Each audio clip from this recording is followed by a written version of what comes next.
हमेशा से इन कंपनियों पर इल्जाम लगाते रहे कि कुछ सियासी पार्टियों की बिस्सी की दुकान ये पार्टियां है, लेकिन अभी तक मालेगांव शहर के किसी भी सियासी पार्टी के जिम्मेदार या किसी लीडर ने ये बात अभी तक आवाम के सामने नहीं कही है कि इस पार्टी का फला फला शख्स इस कंपनी के जिम्मेदार से बिस्सी उठाता है, कुछ लेन देन करता है। आज का टॉपिक एपिसोड नंबर 3 में मैं आपका इस्तकबाल और स्वागत करता हूं। मालेगांव शहर में 2 कंपनी है जिनका काम है मालेगांव शहर के सफाई के नज्म को सही करना, मालेगांव शहर की रोड गटरों को साफ करना, उनसे निकला हुआ कचरा इकट्ठा कर मालेगांव शहर से दूर डंपिंग ग्राउंड में डालना। सबसे पहले दिग्विजय एंटरप्राइजेस कंपनी का काम है और जो उनके जिम्मेदारान हैं, जो उनके वर्कर हैं, उनका काम है कि मालेगांव शहर के तमाम तर गटरों से साफ सफाई कर वो कचरा इकट्ठा करना, मालेगांव शहर के तमाम तर रोडों को अच्छी तरह से साफ कर वो कचरे को इकट्ठा करना।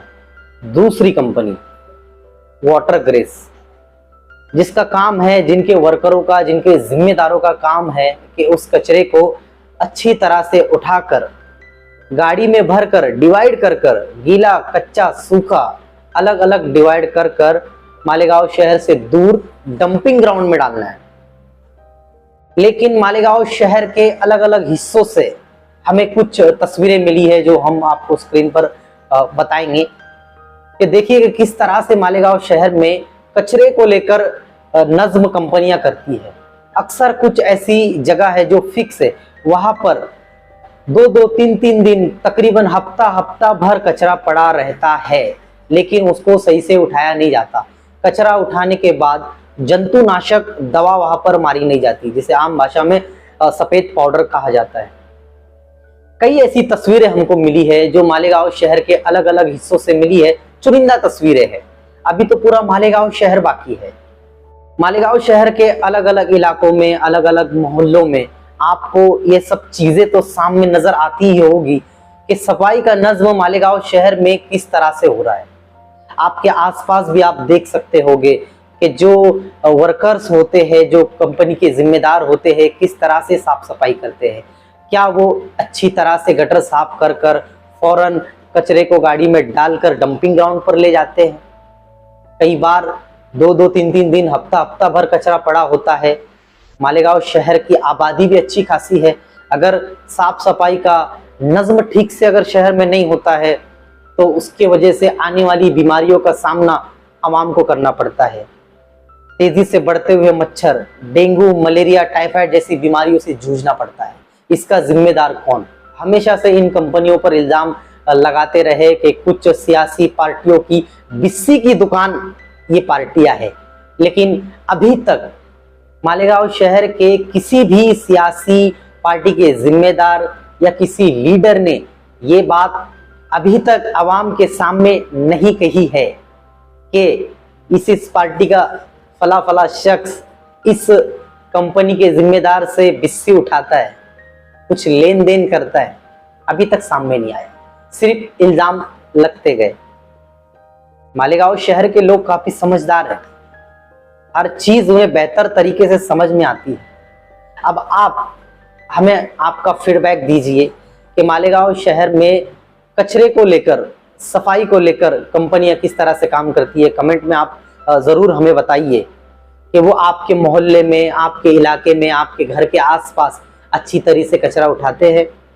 कचरा उठाने के बाद क्या वहां पर जंतुनाशक दवा वो मारते हैं? क्या आपको लगा कभी कि वाकई में सच में कंपनी ने काम किया या उनके जिम्मेदारों ने काम किया?